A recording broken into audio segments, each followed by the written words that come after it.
नमस्कार साथियों, मुझे मजबूर होकर सामने आना पड़ रहा है और कुछ बोलना पड़ रहा है, क्योंकि यहां होम बायर्स को किस प्रकार से बेवकूफ बनाया जा रहा है, किस तरीके से देश के साथ धोखाधड़ी की जा रही है, किस तरीके से एनसीएलटी का इस्तेमाल करके यह कंपनियां पूरे देश को और आप होम बायर्स को बेवकूफ बनाने का काम कर रही है, जनता को बेवकूफ बनाने का काम कर रही है। इसको यहां समझने की जरूरत है। अभी एक वीडियो में एक साहब बोले कि वरई का प्रोजेक्ट 15-16 में बनाया और वो बहुत अच्छा डेवलप हुआ। तो जनाब, सबको समझने की जरूरत है, ये प्रोजेक्ट 2015 में 16 में नहीं, 2011-12 से शुरू है। वहां प्लाट है बंगले जो बेच दिए गए, 200 प्लाट बंगले के लिए। 2014 में लेआउट जो पहला बना था, उस लेआउट को जब इनके बुकिंग हो गई, इनको लालच बढ़ गया, खून इनका जो कहते ये हो गया, अरे बहुत कुछ मिल रहा है, लूटो। तो इन्होंने लेआउट चेंज कर दिया। उन लोगों को जिनका बुकिंग किया था 2014 में, जिनको ये कहा गया था कि 4 माले की ये बिल्डिंग है, यहां हर जगह कहते पार्क और कहते ये स्विमिंग पूल मिलेंगे, वो सब चेंज कर दिए गए। नया लेआउट बन गया 7 माले का। और 2015 में जिनका 2014 की बुकिंग है, उनका 2015 में उनको एग्रीमेंट बनाया गया और बिना पढ़े बनाया गया। ये इन लोगों का खेल है। बिल्डिंग बनी 4 माले की, लेकिन इतना घटिया कंस्ट्रक्शन था कि वह उसकी वेरिफिकेशन नहीं हो रहा था और उसके लिए स्टील की रॉड लगाने का हुआ उन बिल्डिंगों में। और जब से बनी हुई है 90% बिल्डिंगें, आज तक 2016 से बनी है, आज 8 साल हो गए, तब से ऐसी ही कंडीशन में पड़ी है, उनको दिया नहीं गया। उस टाइम तो होम बायर्स बहुत खुश थे, अरे इतनी जल्दी बना लिया। लेकिन जैसे ही वो पूरा रोक दिया गया, पोजीशन नहीं दिया गया। क्यों नहीं दिया गया, उसका कारण समझने की जरूरत है। क्या कारण है? 2011 में वहां के तहसीलदार ने उस जगह पर काम करने की जो स्विमिंग पूल या जो एमिनिटीज थी, उसकी परमिशन नहीं दी, लटका दिया। और ये चीज इस मामले में कई चीज वो आए, अपने पीआईएल दाखिल हुई। जब ये लटक गया तो 2013 में इन्होंने स्टे ले लिया उस जगह पे और अपनी कंपनी का नाम चेंज करके एक्सवेरिया कर दिया। एफिल का नाम था, एक्सवेरिया कर दिया। और वो अभी तक स्टे पे रखा है। इनको खुद को मालूम है, लेकिन वो नहीं दे रहे। क्यों? क्योंकि उनको पोजीशन नहीं देना, उसमें उनका पैसा जाएगा। आप देखेंगे, ये देखिए, ये इनकी तारीखें हैं। लास्ट तारीख इनकी जो आई थी 2013 में 27/9 को एक ऑर्डर इशू हुआ था, जिसमें इन्होंने स्टे ले लिया। उसके बाद की तारीखें देखिए आप, 2015 तक तारीखें पड़ी है, 2015 तक तारीखें, लेकिन इन्होंने अटेंड नहीं करी। क्यों? क्योंकि इन्हें प्रोजेक्ट नहीं करना था। अगर प्रोजेक्ट करना होता तो ये तारीखें अटेंड करते, स्टे को खत्म करते, लेकिन नहीं किया। क्यों? सोचिए।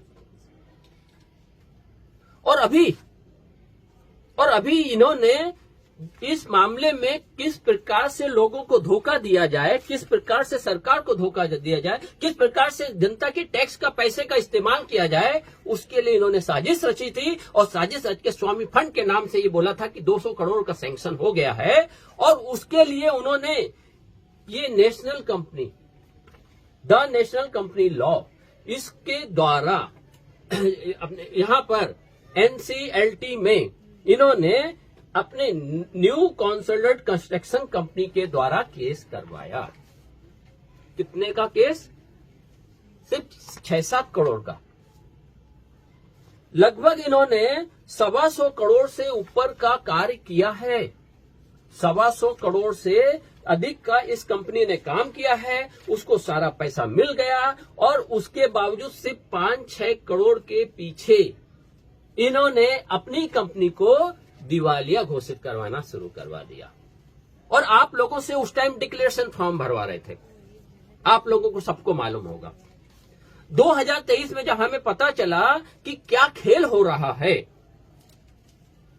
इसके अंदर ही इनके जो घोरक धंधा, इनके ऑर्डर में जो ये 2000 कब का है, अभी 24 का है ऑर्डर, कौन से 5 जनवरी 2024 का ऑर्डर है ये एनसीएलटी का, जिसमें इनको दिवालिया घोषित किया गया है। इनको बिल्डर को, एक्सबेरिया बिल्डर को दिवालिया घोषित किया गया। घोषित होने के बावजूद जब वो घोषित हो चुका और ये कह रहे आज कि बहुत अच्छा काम हो गया है, मतलब हमें दिवालिया घोषित कर दिया, बहुत अच्छा काम हो गया है, अब वहां पर प्रशासक बैठेगा। अरे तो यहां पर जब हो गया था तो फिर आपने क्यों समझौता कर लिया सामने वाले से? सामने वाले ने क्यों विड्रॉ कर लिया? जब आप समझौता करोगे तभी विड्रॉ करेगा ना, यानी आप उसका फंड दे दोगे तभी विड्रॉ करेगा ना। मगर आपने ये दिवालिया घोषित होने के बाद आपने इसकी पब्लिसिटी भी कर दी, आपने इसका पब्लिक नोटिस में निकाल दिया। क्यों भाई? अगर आप उनके साथ समझौता कर रहे थे तो पब्लिक नोटिस निकालने की क्या जरूरत?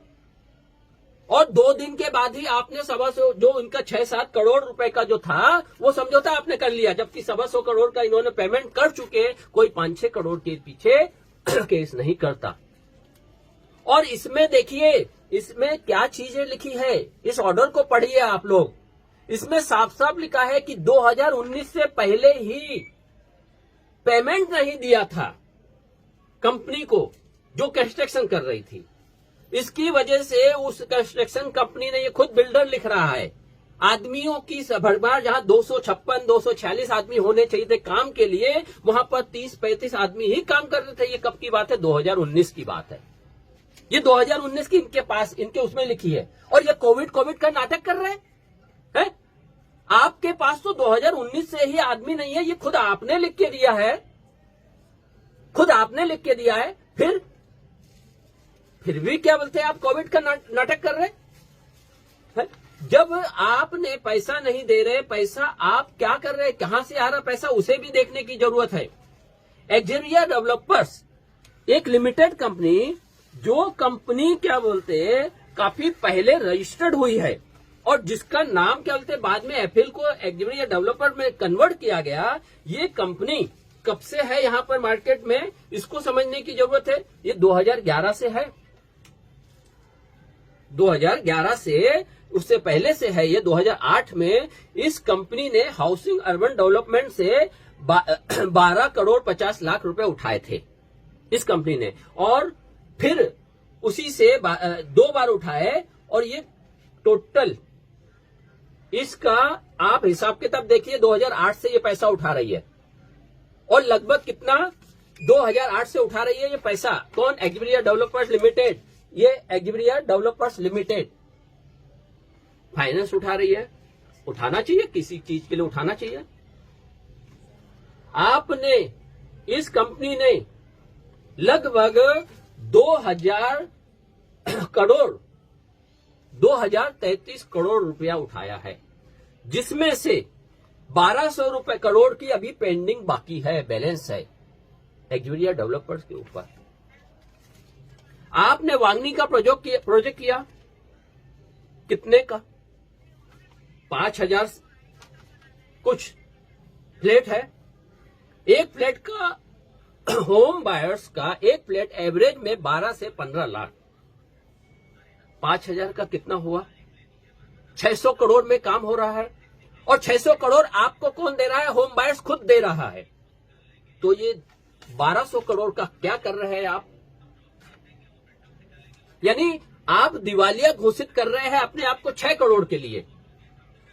ये लोगों ने आपके ऊपर क्लेम क्यों नहीं किया? ये जो आपने इनका पैसा अभी तक नहीं दिया, विस्टा वालों का 250 करोड़ रुपए नहीं दिया, आपने कैशलेस ट्रस्टशिप का करोड़ रुपए 385 करोड़ नहीं दिया।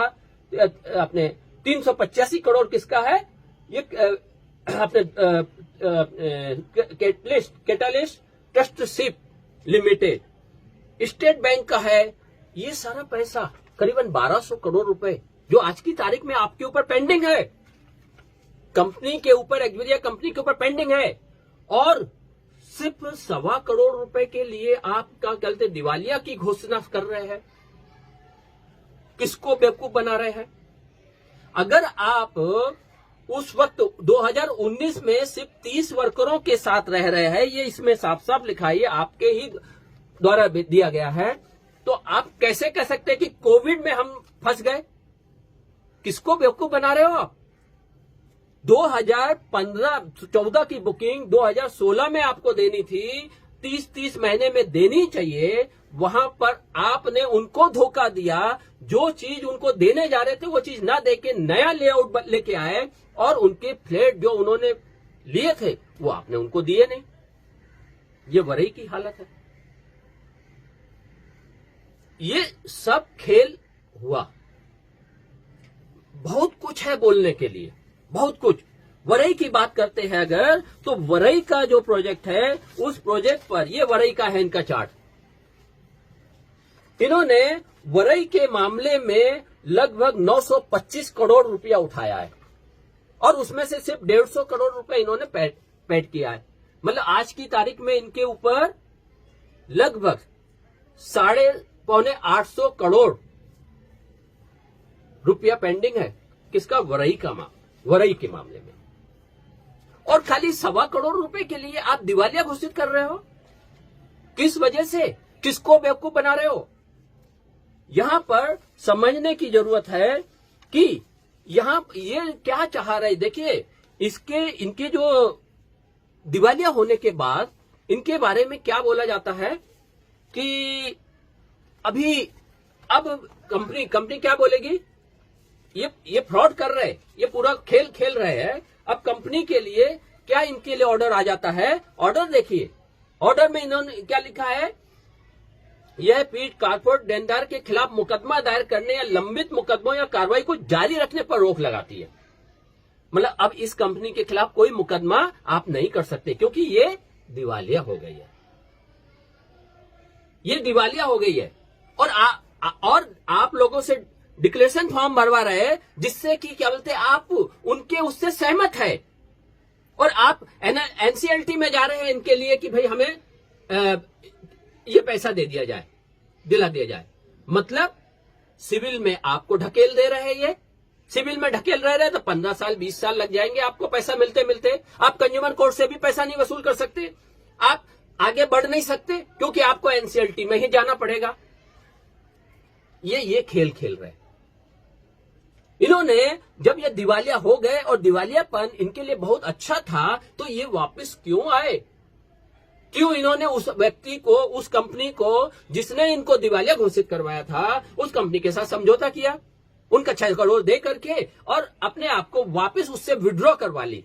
ये विड्रॉ करवाई ना 25 जनवरी 10 जनवरी को इन्होंने विड्रॉ की एप्लीकेशन दे दी सामने वाली कंपनी ने, जिन्होंने, और इन्होंने जो नोटिस, पब्लिक नोटिस निकाला था कि मैं दिवालिया हो गया, उसका वेरिफिकेशन नहीं कराया कि ये मैं दिवालिया हो गया था, लेकिन अभी विड्रॉ की एप्लीकेशन दे दी है, इसलिए अब हम दिवालिया नहीं है। ऐसा भी पब्लिक नोटिस नहीं निकाला। क्यों? क्योंकि उस पेपर का, उस दस्तावेज का ये गलत इस्तेमाल करना चाहते थे, जो हम लोगों की वजह से होने नहीं दिया गया। ओपन कर दिया पूरा मामला। अगर ये कोर्ट रिसीवर या प्रशासक का बैठना, अगर एलएनटी कंपनी के ऊपर प्रशासक बैठता है, तो क्या एलएनटी कंपनी बैठने देगी? नहीं, क्योंकि वो है ना करोड़ों में, वो चल रही है। ये इसलिए बैठने दे रही क्योंकि इसे भागना है, क्योंकि इसने उन मुकदमों से जो इनके ऊपर बनने वाले हैं, उन मुकदमों से इसे बचना है। असल में ये मुकदमे, ये जो चीजें हैं, इसमें पीछे वो लोग हैं, क्योंकि बिल्डर तो भागना चाहता है, वो उसके पास बहुत पैसा है, छुपा के रखा है, और इस तरीके से इस दिवालियापन की उससे जो उसके पास पैसा होगा, जो उसने गलत तरीके से भी अपने पास जमा करके रखा होगा, वो पैसा भी आप नहीं ले पाएंगे, क्योंकि आप डिक्लेरेशन फॉर्म भर देंगे, आप कानून के तरीके से आप उससे पैसा वसूली करने के चक्कर में लगे रहेंगे। अब कानून भले उसकी संपत्ति कब बेचेगा, कब क्या होगा नहीं होगा ये चीज में, और आपको मजबूरी बस उस पोजीशन वाली बिल्डिंग को जहां पर पानी नहीं रहेगा, जहां पर बिल्डिंग नहीं रहेगी, उस जगह को लेना पड़ेगा। आप सोचिए, ये बोलते हैं कि वहां पर बिजली का डायरेक्ट लाइन लाएंगे, आप दिवालिया हो गए, आप 1.25 करोड़ दे नहीं पा रहे उसका, आप 2 करोड़ दे नहीं पा रहे उसका, जिसके लिए दिवालिया घोषित हो रहे हो, और आप वहां से करोड़ों रुपए के प्रोजेक्ट की बिजली लाइन वहां लगाने वाले हो अपने यहां डायरेक्ट, और कह रहे हो कि बहुत बढ़िया वांगनी में सबसे पहले ऐसा वो होगा है? अरे क्या बोला जाए आपको। अभी इन लोगों के मन में ये तो सीधे एक ही चीज करेंगे बायर्स, अगर उनके सामने आप जैसे लोग मिल जाएं तो आप लोगों का क्या हाल करेंगे, वही जो राष्ट्रपति का किया गया था श्रीलंका में, और भ्रष्ट लोगों का, भ्रष्ट अधिकारियों का, भ्रष्ट लोगों का जो किया जाता है उससे भी बुरा हाल किया जाएगा। इतना झूठ, हद हो गई।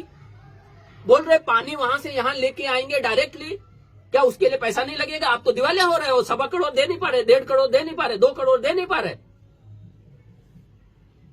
और कह रहे हो कि मैं वहां से पानी लेके आ रहा हूं, करोड़ों रुपए लगेगा, उसमें कुछ शून्य में आ जाएगा। ये सब करने के अलावा इसने जो क्रिमिनल का सबसे बड़ा गलत काम किया है, उस चीज को सबको समझने की बहुत आवश्यकता है। शुरुआत से ये गलत कर, शुरुआत से इन्हें सिर्फ लूटने के लिए काम किया था। जो स्टे वहां पर किया गया है वरई में, वो स्टे हट सकता था, लेकिन नहीं, ये वहां के उन लोगों को जो प्लॉट, जो बंगले के मालिक, जो प्लॉट के मालिक बन चुके हैं, जो मालिक है, उनको भी बोल रहे कि डिक्लेरेशन फॉर्म भर लो। क्यों? क्योंकि इसने जो काम, जो डेवलपिंग का जो पेपर्स वर्क जो 7-12 कंप्लीट करने चाहिए थे वो नहीं किए, और उसकी वजह से इसके ऊपर क्रिमिनल केस बनता है मोफा के अंतर्गत, और 2% इंटरेस्ट के साथ, पर मंथ के इंटरेस्ट के साथ इसे पूरा भुगतान करना पड़ेगा बिल्डर को। और जब क्रिमिनल केस बनेगा तो ये बिल्डर तो तैयार है, भैया मैं चले जाऊंगा अंदर, मुझे कोई प्रॉब्लम नहीं है, क्योंकि इसने जितनी भी संपत्ति बनाकर रखी है, जो भी वो छुपा के रखी है, और सामने भी आएगी, तो ये जब दिवालिया हो जाएगा तो फिर कोई प्रॉब्लम नहीं है। लेकिन यहां पर सबसे बड़ा खेल विस्ट्रा और एल&टी ने किया है। इनको मालूम था कि एक्वेरिया गलत काम कर रहा है, उस पर स्टे है, कोर्ट केस चल रहा है, वहां पर प्रोजेक्ट पूरा नहीं होगा, पोजीशन नहीं मिलेगा, उसके बाद इसने इसको पैसा दिया। तो पैसा देने की जिम्मेदारी इसकी, उसकी बैंक की खुद की है। जनता का पैसा इसने डाला है इन लोगों ने, चाहे विस्ट्रा कंपनी हो, चाहे एल&टी कंपनी हो, और इसके अलावा वो बैंक भी, जिन बैंकों ने वहां पर फाइनेंस किया है, चाहे वो इंडिया बुल हो, चाहे वो पीरामल हो, चाहे यस बैंक हो या एक्सिस बैंक हो, ये सब लोगों ने, इनके अधिकारियों ने मिलकर के वहां पर पैसा खा करके, बिल्डर के ऑफिस में बैठ करके, वहां पर लोगों को बुला के, मतलब वहां इन्होंने बिल्डर के ऑफिस में अपनी दुकानें चालू रखी थी, बिल्डर के ऑफिस में अपने आदमी बैठा रखे थे, और वहां से इन लोगों को, सबको ढूंढ ढूंढ करके लोगों को बेचने के लिए सबको फाइनेंस करा था, बिना किसी पेपर के। वहां पर गलत तरीके से बन रही बिल्डिंग सिर्फ इसलिए करा क्योंकि वो लोग ये समझते थे कि हमारे गुंडे, बैंक समझते थे हमारे गुंडे रिकवरी कर लेंगे। उनको आरबीआई के रूल्स का कोई मतलब ही नहीं है, उनको इससे मतलब ही नहीं है कि वो बेचारे जो गरीब बायर्स है, वो किस तरीके से मर कर पैसा इकट्ठा करते हैं, अपने बच्चों को पालते हैं, किस तरह स्कूलों की फीस भरते हैं।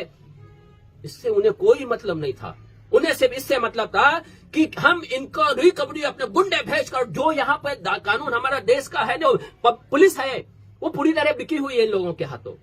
वो इन रिकवरी एजेंटों को जानते हैं, उसके बावजूद इनके ऊपर एक्शन नहीं लेते। सुप्रीम कोर्ट ने साफ साफ बोला है कि कोई भी पोजीशन, अगर पोजीशन नहीं मिला है तो कोई भी रिकवरी एजेंट या कोई भी बैंक फोर्स नहीं कर सकता किसी भी बायर्स के ऊपर। और सबसे बड़ी चीज है, ये बैंकों ने फाइनेंस देखो कैसे दिया। मोफा का कानून साफ साफ कहता है कि 30 महीने में फ्लैट मिलना चाहिए। इन लोगों ने झूठ बोलकर 5-5 साल की तारीखें डाली है, और उसके बावजूद बैंक ने उसे देख करके भी फाइनेंस कर दिया। इसका मतलब क्या है? बैंकों ने तो सीधे सीधे गलत काम कर दिया ना, और उसके बाद वहां पर कुछ बना नहीं और 90% दे दिया।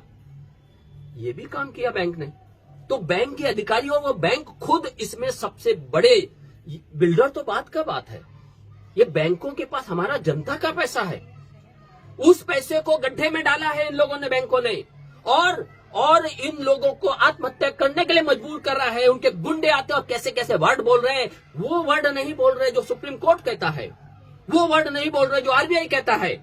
आरबीआई कहता है कि 30% में बिल्डिंग बनती है, कंस्ट्रक्शन देख के पैसा देना चाहिए, बैंकों को सीधे स्पष्ट वार्निंग है। उसके बावजूद क्या किया बैंकों ने लूटने का काम करवाया, इन लोगों को मारने का काम करा। तो ये इलीगल तरीके से जो एग्रीमेंट बने हैं, उस एग्रीमेंट को देखकर बैंकों ने तो फाइनेंस करना ही नहीं चाहिए था, क्योंकि 30 महीने के डेट के हिसाब से ही उसने फाइनेंस करना था। इसके अलावा सब्सिडी का जो पैसा है वो भी 30 महीने के लिए आता है, यानी पोजीशन 30 महीने में और ज्यादा से ज्यादा 3 साल में मिलना चाहिए। वहां पर भी बैंकों ने किस तरह का गोरख धंधा किया, ये सोचिए। बैंक फंसे हैं पूरे क्रिमिनल में, इसके अंदर उनके डायरेक्टर सब जेल जाने को तैयार है, सिर्फ आप सब लोगों को आगे बढ़ना है। और बिल्डर अपने आप को बचाने के अलावा एल&टी और ये सब लोग उसके ऊपर दबाव डाल रहे हैं, क्योंकि एल&टी पूरी तरह फंस गया है, विस्टा कंपनी फंस गई है, इंडिया बुल्स वगैरह सब फंसे हुए इसके अंदर।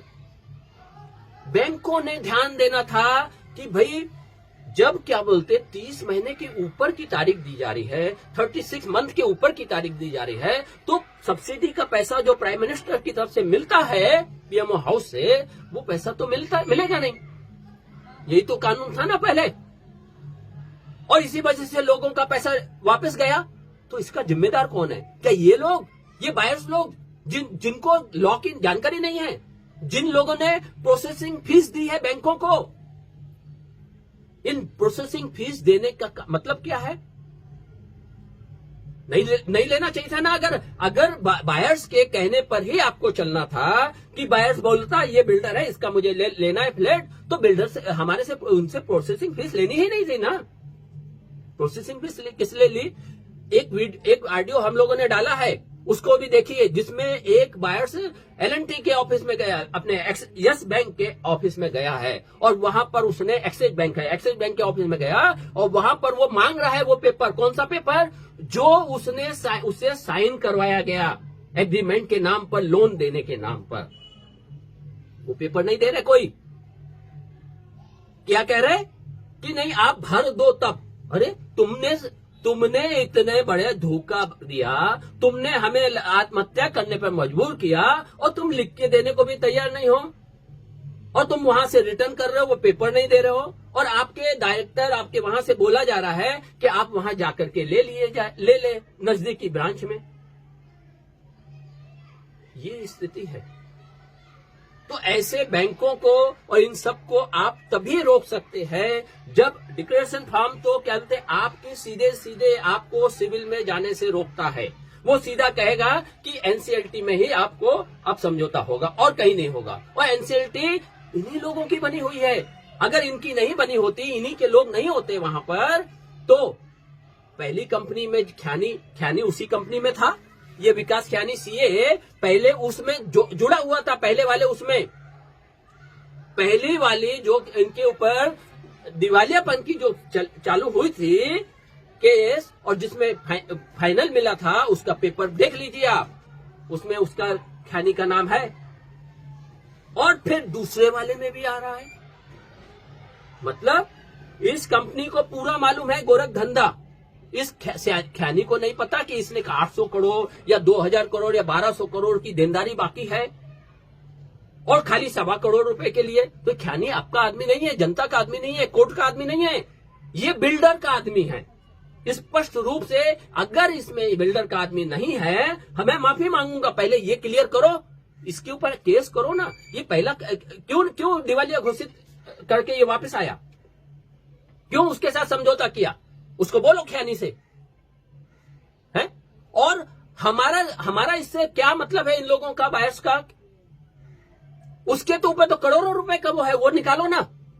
1200 करोड़ उसने नहीं दिया, उसने 750 करोड़ रुपए नहीं दिया वरी प्रोजेक्ट में, वापस नहीं किया। उसके ऊपर लिखा हुआ है, जबकि प्रोजेक्ट तो सिर्फ 250-300 करोड़ में बनता है वरी का, या वागनी का कंस्ट्रक्शन उसमें हो जाता है, तो ये पैसा कहां से?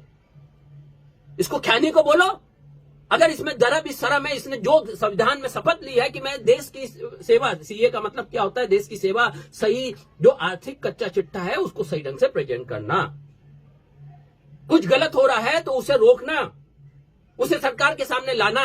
ये कोर्ट का आदमी है ना, सरकार का आदमी है ना, तो इससे पहले उन चीजों को निकाल करके लाना चाहिए ना सामने। क्या लाएगा वो? नहीं। क्यों? क्योंकि बिल्डर का आदमी है, बिल्डर का आदमी बिल्डर को बचाएगा या इनको बचाएगा? ये खेल है यहां पर। और आप लोगों को सबको समझना है, डिक्लेरेशन फॉर्म देने का मतलब है कि आपका अमाउंट जुड़कर करोड़ों में चला जाएगा। आपका जानबूझकर ज्यादा अमाउंट लिखवा करके आपको ललचाने की कोशिश की जा रही है। और वो पैसा कब मिलेगा? 15 साल के बाद, 10 साल के बाद। और वहां ये तो बनेगा नहीं, क्योंकि कोर्ट रिसीवर जो बैठेगा बोलेगा हमारे पास तो पैसा नहीं है, हम कैसे बनाएंगे। बिल्डर बोल रहा है मैं दिवालिया हो गया, और दूसरी तरफ बोलता है मैं बिजली का वो लगा दूंगा, ट्रांसफार्मर अलग, मैं पानी का अलग कर दूंगा। पैसा कहां है? तुम्हारे पास तो पैसा ही नहीं है, 1.25 करोड़ दे नहीं पा रहे, 2 करोड़ दे नहीं पा रहे, तो ये कहां से लगाओगे? तो ये झूठ, कितने झूठ, और सब लोग सुन रहे। अरे जवाब दो, अपना अपना वीडियो बना के जवाब दो कि ऐसे व्यक्ति के साथ क्या करना चाहिए। इसको हमें जेल पहुंचाना, इसको नहीं, इसके साथ जुड़ा हुआ जो एलएनटी है, जो इसमें ज्वाइंट होल्डर है, इसकी जिम्मेदारी क्या है एलएनटी की? अगर आप उसमें खाता धारक बन गए हो, आपके अकाउंट में पैसा आया है, तो आपकी जिम्मेदारी है वो पैसा जहां यूज करने के लिए दिया है किसी ने, तो उसको वहां यूज होना चाहिए था। वो पैसा वहां यूज हुआ? मांगा था ना, पूरा हिसाब किताब बताओ ना। वहां यूज नहीं किया, वो एलएनटी उठा के लेके गई, विस्टा कंपनी लेके गई। क्या हुआ फिर? आप लोगों को नचाने के लिए, आप लोगों को परेशान करने के लिए, और बिल्डर अपने आप को बचाने के लिए ये खेल खेल रहा है। और इसमें जो ये चीजें लिखी हुई है, जैसा मैं कि इसमें साफ साफ बोला कि लंबित मुकदमों को, जिसमें किसी भी न्यायालय, न्यायाधिकरण या अन्य प्राधिकरण में किसी भी निर्णय, डिक्री या आदेश का निष्पादन शामिल है, मतलब जिनको कंज्यूमर कोर्ट से ऑर्डर मिल गया है उनको भी पैसा नहीं मिलेगा, द्वारा अपनी किसी भी संपत्ति, उसमें से किसी भी कानूनी अधिकार या लाभकारी हित को हस्तक्षेप करना, ये सब चीज निपटाना, ये मतलब अब कर नहीं सकेंगे। हाँ, एक चीज इसके बिल्डर के फेवर में दे दी है कि कारपोरेट देनदार को, मतलब जो बिल्डर को आवश्यक वस्तुओं या सेवाओं की आपूर्ति यदि जारी रहती है तो उस पर किसी भी प्रकार का रोक नहीं लगनी चाहिए। मतलब उसका खाना पीना, उसकी अय्यासी, जो वो रहना, ये सब ये चलता रहना चाहिए उसका। ये बिल्डर ने अपने दूसरे उसको प्रमोटर बनाया, किशोर को, हिंगेवाल को, या इनको, इनके एग्रीमेंट देखिए आप, उनके एग्रीमेंटों में तारीखें नहीं डली है, उनके एग्रीमेंटों में हस्ताक्षर बराबर नहीं है, इनके एग्रीमेंटों में एड्रेस नहीं दिए है उनके घर के, जो आधार कार्ड के होने चाहिए। ये इन लोगों की हालत। इनको पढ़िए आप लोग, जब तक पढ़ेंगे नहीं, ये कागज ही आपके काम के है, और जो लेटर, जो पेपर वर्क आप करेंगे वही इन लोगों को जेल पहुंचाएगा। आप लोग डिक्लेरेशन फॉर्म भरेंगे तो अपने हाथ काटेंगे।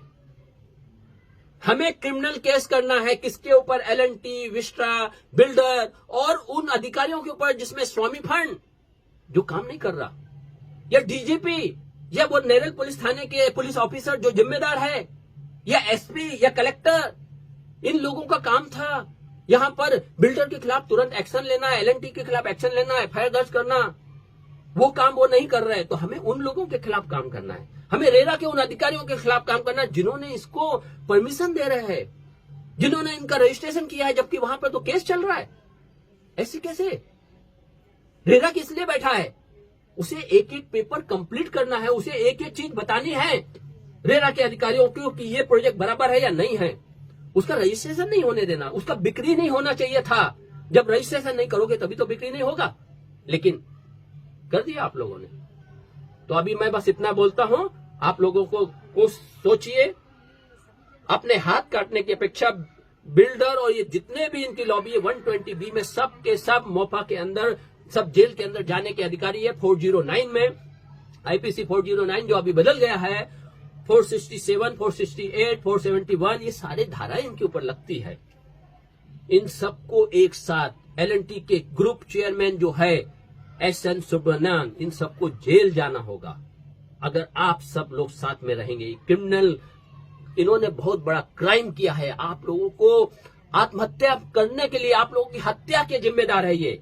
और अभी आर्बिट्रेटर वगैरह को लेकर के ये लोग गेम खेल रहे हैं, उस सबके लेटर भेज दिए गए। उन सबके खिलाफ जिसने भी किसी भी बायर्स के खिलाफ गलत किया, जिसमें भी लेटर भेज दिया गया है, और उसने अगर किसी भी आर्बिट्रेटर्स ने या किसी ने भी गलत तरीके के ऑर्डर दिए या गलत चीज को प्रेजेंट किए बिना, इन लोगों ने अगर चेक, इनके जो प्रेजेंटेशन में अदालत में एक एक पेपर दिखाना जरूरी है, जो हमने आपका नोटिस दिया है उसको जवाब वहां पर देना है, उनको लिखना है वहां पर।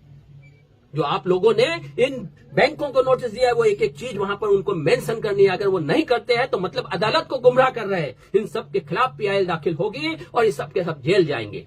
इस बात को समझिए। कानून आपको, बाबा साहब ने आपको वो अधिकार दिया है, ऐसे बड़े बड़े अधिकारियों को, बड़े बड़े डायरेक्टरों को, इन सबको जेल पहुंचा सकते हो आप। जरूरत है आपको खड़े होने की, आपको इनके सामने झुकने की नहीं, आपको निडरता के साथ खड़े होने की। और ये समझ लीजिए, अगर आपने डिक्लेरेशन फॉर्म साइन किया तो 10 से 12 साल तक, 15 साल तक आपको कोई फंड नहीं मिलेगा, क्योंकि सिविल में मैटर रहेगा और आप इनके ऊपर केस कंज्यूमर कोर्ट या कहीं कर नहीं पाएंगे, NCLT के भरोसे रह जाएंगे। और जो इन्हीं कारपोरेट घरानों की मिल्कियत है, उन्हीं के इशारों पर चलती है, और उसका इशारा ये 2 ऑर्डर से आप लोग देख सकते हैं। धन्यवाद।